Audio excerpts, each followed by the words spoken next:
ফিলিস্তিনে গণহত্যা ও অব্যাহত হামলা বন্ধের দাবিতে উত্তাল ঢাকার রাজপথ। ইসরায়েলি বর্বরতার প্রতিবাদে বিশ্বজুড়ে স্ট্রাইক ফর গাজার সমর্থনে চলে নো ওয়ার্ক নো স্কুল কর্মসূচি।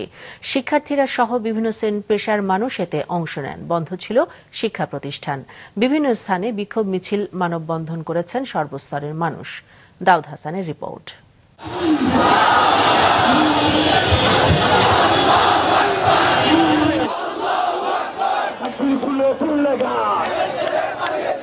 কাঁধে পতাকা, হাতে প্রতিবাদী ভাষার বিভিন্ন প্ল্যাকার্ড আর কণ্ঠে ক্ষোভের সুর। ইসরায়েলি বাহিনীর গাজায় নির্বিচারে হামলার প্রতিবাদ ও ফিলিস্তিনের লড়াকু জনতার প্রতি সংহতি জানিয়ে এই বিক্ষোভ সমাবেশ। সকালে রাজধানীর বাড্ডার ব্র্যাক বিশ্ববিদ্যালয়ের সামনে মিছিল নিয়ে জড়ো হয় সরকারি বেসরকারি বিভিন্ন শিক্ষা প্রতিষ্ঠানের হাজারো শিক্ষার্থী। গাজায় ফিলিস্তিনিদের উপর ইসরায়েলের বর্বরোচিত হামলার অবিলম্বে বন্ধের দাবি জানান তারা।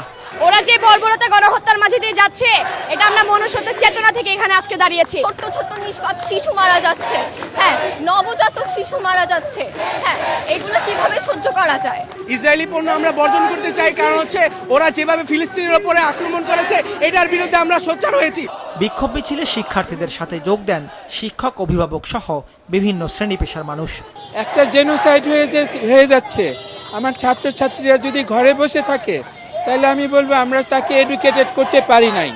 সেই জন্য আমি খুবই হ্যাপি আমাদের স্টুডেন্টরা প্যালেস্টাইনের জেনোসাইডের বন্ধের জন্য নেমে এসেছে রাস্তায়। সকাল থেকে বের হয়েছিলাম যে কোথায় আমাদের প্রোটেস্ট হচ্ছে, যেখানে হবে আমি জয়েন করব। বারিধারায় আমেরিকান দূতাবাসের সামনে পুলিশ সেনাবাহিনীর কড়া নিরাপত্তার মধ্যে বিক্ষোভ করেছে শিক্ষার্থী ও সাধারণ জনতা। একই দাবিতে সকালে শহীদ মিনারে মানববন্ধন ও বিক্ষোভ মিছিল করেন ঢাকা মেডিকেলের ইন্টার্ন চিকিৎসক ও শিক্ষার্থীরা। এ সময় ইসরায়েলের সকল পণ্য বর্জন, একই সাথে দেশীয় ও আন্তর্জাতিকভাবে এই বর্বরতার বিরুদ্ধে প্রতিরোধ গড়ে তোলার আহ্বান জানান তারা।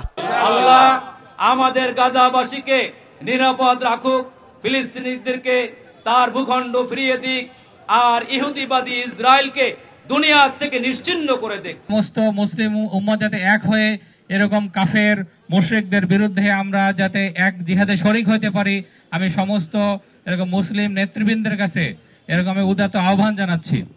ইসরায়েলে গণহত্যা বন্ধের দাবিতে সকাল থেকেই উত্তাল ঢাকা বিশ্ববিদ্যালয় এলাকা। রাজু ভাস্কর্যের সামনে সমাবেশ করেন শিক্ষার্থীরা। বিকেলে শাহবাগ জাদুঘরের সামনে বিক্ষোভ মিছিল করে জাতীয় নাগরিক পার্টি। মহাখালী এলাকা থেকে বিক্ষোভ মিছিল নিয়ে বের হয় বাংলাদেশ জামায়াতে ইসলামী। প্যালেস্টাইনের মাটিতেও একদিন জুলাই আসবে, প্যালেস্টাইনও একদিন শান্তি পাবে, প্যালেস্টাইনের মানুষেরা মুক্ত হবে, প্যালেস্টাইন স্বাধীন দেশ হিসাবে স্বীকৃতি পাবে, এটাই আমাদের প্রত্যাশা। এদিকে রাজধানী সহ বিভিন্ন স্থানে কেএফসির শাখা ও বাটার শোরুমে হামলা ভাঙচুর চালায় বিক্ষুব্ধ জনতা। দাউদ হাসান, মাছরাঙ্গা সংবাদ, ঢাকা।